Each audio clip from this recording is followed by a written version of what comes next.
ദൈവനാമത്തിന് മഹത്വമുണ്ടാകട്ടെ. അനുഗ്രഹമേറിയ പുത്തൻ പ്രഭാതത്തിലേക്ക് എല്ലാ ദൈവമക്കൾക്കും വേഗം വരുന്നവനായ യേശുക്രിസ്തുവിൻ്റെ അതിപരിശുദ്ധ നാമത്തിൽ സ്നേഹ വന്ദനം. ഇന്ന് 2024 നവംബർ മാസം 22-ാം തീയതി വെള്ളിയാഴ്ച. സ്വർഗത്തിലെ ദൈവത്തിൻ്റെ അളവറ്റ കൃപയാൽ ഈ പുത്തൻ പ്രഭാതത്തിൽ ജീവജല വാഗ്ദത്ത വചനവുമായി നമുക്കൊന്നിച്ചായിരിക്കാൻ സർവകൃപാലുവായ ദൈവം ഇടയാക്കിയ എല്ലാ അവസരങ്ങൾക്കും നന്ദി അർപ്പിച്ചുകൊണ്ട് ഇന്നത്തെ വാഗ്ദത്ത വചനത്തിലേക്ക് പ്രവേശിക്കാം. ഇന്ന് ജീവജലത്തിൽ കൂടി പ്രോമിസ് വേഴ്സായി നമുക്ക് ലഭിച്ചിരിക്കുന്നത് യോശുവയുടെ പുസ്തകം 23-ാം അധ്യായം 8-ാം വാക്യം. The book of Joshua chapter 23 verse 8 നാം ഇപ്രകാരം വായിക്കുന്നു: നിങ്ങൾ ഇന്നുവരെ ചെയ്ത പോലെ നിങ്ങളുടെ ദൈവമായ യഹോവയോട് പറ്റിച്ചേർന്നിരിപ്പീൻ. ഇസ്രായേൽ ജനം തങ്ങളുടെ പ്രയാണത്തിലാണ്. അതിനുവേണ്ടി ദൈവം മോശയെ തിരഞ്ഞെടുത്തു. മോശയ്ക്ക് ശേഷം യോശുവയെ തിരഞ്ഞെടുത്തു. ഇതാ, യോശുവ വൃദ്ധനായി 110 വയസ്സോളം എത്തി. കുറെ നാളുകളായി പടവെട്ടി തൻ്റെ ജനത്തിനു വേണ്ടി, ദൈവത്തിനു വേണ്ടി അഘോര പ്രയത്നം ചെയ്തു. അങ്ങനെ ജനം കുറെ നാൾ സ്വസ്ഥരായി സന്തുഷ്ടരായി കഴിഞ്ഞു. ഈ സന്ദർഭത്തിൽ വയോവൃദ്ധനായ യോശുവ നേതാക്കന്മാരെയും ഗോത്രപിതാക്കന്മാരെയും മൂപ്പന്മാരെയെല്ലാം വിളിച്ചിട്ട് അവരോട് ശക്തമായ ചില നിർദ്ദേശങ്ങളും ഉപദേശങ്ങളും കൊടുക്കുന്നു. നിങ്ങൾ കണ്ടതാണ്, യോർദാൻ മുതൽ ഇങ്ങോട്ട് എവിടെയെല്ലാം പ്രതികൂലങ്ങൾ ഉണ്ടായോ അവിടെ ദൈവം നടത്തിയ വഴി വിധങ്ങൾ. ഒരിക്കലും അത് മറന്നു പോകരുത്. മോശയിൽ കൂടെ ലഭിക്കപ്പെട്ട ന്യായപ്രമാണത്തിൽ നിന്നും വലത്തോട്ടോ ഇടത്തോട്ടോ മാറുവാൻ പാടില്ല. ശക്തമായ താക്കീതോടുകൂടി ദൈവജനത്തെ ഉറപ്പിക്കുകയാണ്. മാത്രമല്ല, നിങ്ങൾക്കിപ്പോൾ സ്വസ്ഥതയും സന്തോഷവും നൽകിയെങ്കിലും ഇപ്പോൾ നിങ്ങൾക്കിടയിലുള്ള ജാതികളോട് ഒരു കാരണവശാലും നിങ്ങൾ ഇടകലരുവാൻ പാടില്ല. അവരുടെ ദൈവങ്ങളെ, അവരുടെ നാമങ്ങളെ നിങ്ങളുടെ നാവിൽ എടുക്കരുത്. എന്തെല്ലാം സാഹചര്യം വന്നാലും സത്യദൈവത്തെ വിട്ട് മാറിപ്പോകരുത്. നിങ്ങൾ ഇന്നുവരെ ചെയ്തതുപോലെ ദൈവത്തോട് പറ്റിച്ചേർന്നിരിപ്പീൻ. പ്രിയ സഹോദരങ്ങളെ, യോശുവ പറഞ്ഞ ഈ വാക്യത്തിന്റെ, ഈ ഉപദേശത്തിന്റെ പിന്നാമ്പുറമാണ് നാം 23-ാം അധ്യായത്തിന്റെ 1 മുതൽ 7 വരെയുള്ള വാക്യങ്ങളിൽ കൂടെ വായിക്കുന്നത്. ഇന്ന് ലോകത്തിൽ പറ്റിച്ചേർന്നിരിക്കുവാൻ ധാരാളം അനേകം കാര്യങ്ങളുണ്ട്. അനേകർ തങ്ങളുടെ ജോലിയോട് പറ്റിച്ചേർന്നിരിക്കുന്നു.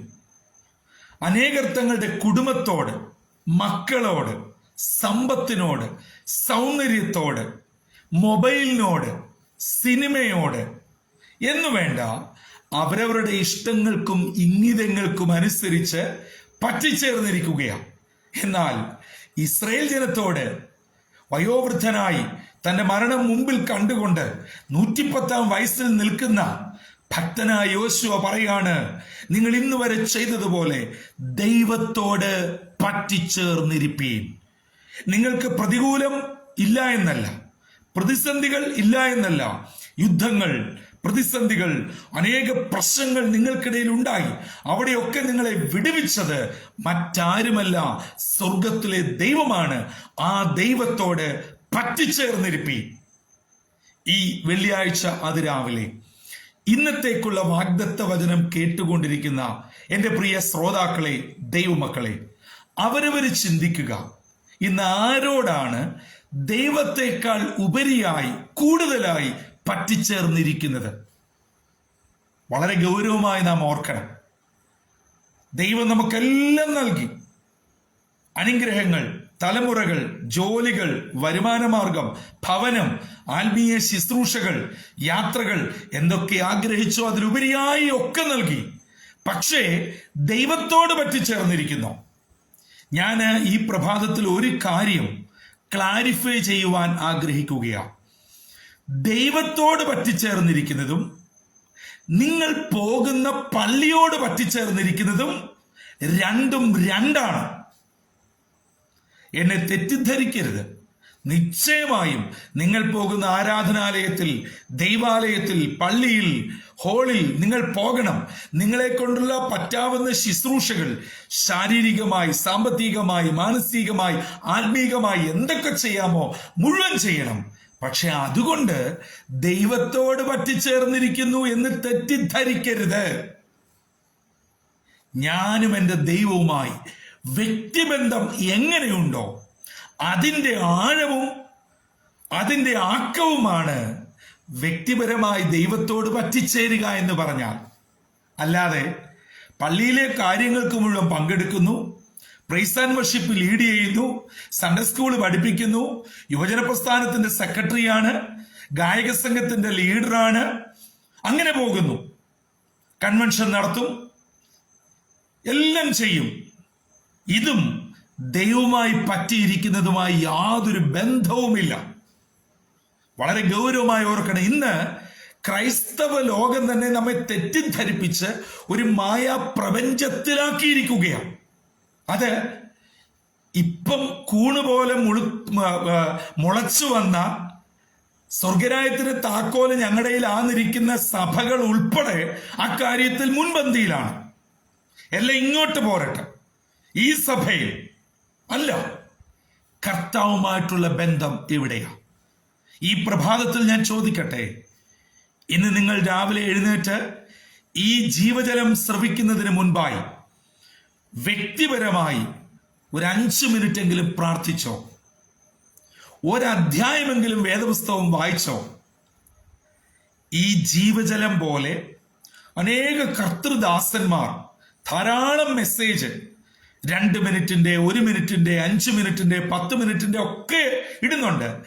ഇത് കേൾക്കുന്നതല്ല കാര്യം. ഇത് കേട്ടോളൂ, കേൾക്കാനാണല്ലോ ചെയ്യുന്നത്. അതിലും പ്രധാനം നിങ്ങൾ വ്യക്തിപരമായി ദൈവവുമായിട്ട് പറ്റിച്ചേർന്നിരിക്കുന്നതാണ്. അല്ലാതെ ഒരു ശുശ്രൂഷകന്റെ, ഒരു സുവിശേഷ വേലക്കാരന്റെ സന്ദേശം കേട്ടതുകൊണ്ട് ഒരു ആത്മീയ പ്രചോദനവും ഒരു ഉത്തേജനവും ഭയഭക്തി തീരുമാനമൊക്കെ എടുക്കാൻ പറ്റും. പക്ഷേ ദൈവത്തോട് പറ്റിച്ചേരണമെങ്കിൽ നിങ്ങൾ തന്നെ വിചാരിക്കണം, നിങ്ങളും നിങ്ങളുടെ ദൈവവുമായി മാത്രമുള്ള ഒരു വലിയ സ്വർഗീയ ഉടമ്പടിയാണ്. അത് ചെയ്യാത്ത ആരെങ്കിലും, ഞാൻ ഇന്ന സഭയിലെ അംഗമാ, ഇന്ന കുടുംബത്തിലെ ആളാണ്, എൻ്റെ കുടുംബമാണ് പള്ളി വെക്കാൻ സ്ഥലം കൊടുത്തത്, എൻ്റെ കുടുംബത്താണ് ഹാൾ ഇരിക്കുന്നത്, ഞങ്ങൾ പ്രൈസ് ആൻഡ് വർഷിപ്പ് ലീഡ് ചെയ്യും, സഹോദര, കുടുംബമേ, സഹോദരി, എല്ലാം നല്ലതാ, തുടരുക. പക്ഷേ അതും കർത്താവിനോട് പറ്റിച്ചേർന്നിരിക്കുന്നതുമായി യാതൊരു ബന്ധവുമില്ല. അതുകൊണ്ട് വയോവൃദ്ധനായ യോശുവ എല്ലാ നേതാക്കന്മാരെയും മൂപ്പന്മാരെയും വിളിച്ചു പറയുകയാണ്, നിങ്ങൾ എങ്ങനെ ഇതുവരെ എത്തി? ഇത്രയും പ്രതികൂലത്തിൽ കൂടെ കടന്നു വന്നു. ഒരു അന്യദൈവത്തെ സേവിക്കരുത്, അന്യദൈവത്തിന്റെ നാമം ജപിക്കരുത്. നിങ്ങൾ ചെയ്യേണ്ടത് ദൈവത്തോട് പറ്റിച്ചേർന്നിരിപ്പീൻ. അതെ, പ്രതികൂലങ്ങൾ, പ്രതിസന്ധികൾ, ഭാരങ്ങൾ, പ്രശ്നങ്ങളൊക്കെ വരുമ്പോൾ നമ്മൾ അറിഞ്ഞോ അറിയാതെയോ ഡിറ്റാച്ച്ഡ് ആകും. എന്നാൽ ഇന്നത്തെ വാഗ്ദത്ത വചനം നമ്മെ കൂടുതൽ അറ്റാച്ച്ഡ് ആക്കുകയാണ്. അതുകൊണ്ട് പ്രിയ സഹോദരങ്ങളെ, അവരവർ ചിന്തിക്കുക, ഉത്തരം കണ്ടെത്തുക, ദൈവത്തോടുള്ള അഭേദ്യമായ ബന്ധത്തിൽ വരിക, പ്രാർത്ഥനയോടെ മുന്നേറുക.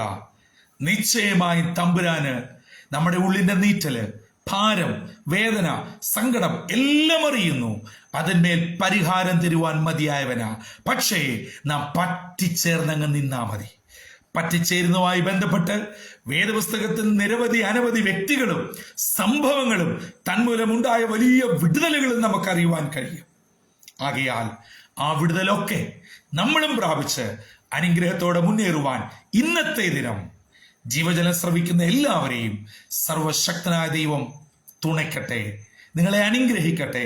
ഇന്നത്തെ വാഗ്ദത്ത വചനം ഒരു പടിയും കൂടെ കർത്താവുമായിട്ടുള്ള വ്യക്തിപരമായ ബന്ധം ഊട്ടിയുറപ്പിക്കുന്നതായി തീരുവാൻ പരിശുദ്ധാത്മാവ് സഹായിക്കട്ടെ. അതിന് നമ്മെ തന്നെ താഴ്ത്തി ഏൽപ്പിക്കാം, തലകളെ വണക്കാം, പ്രാർത്ഥിക്കാം.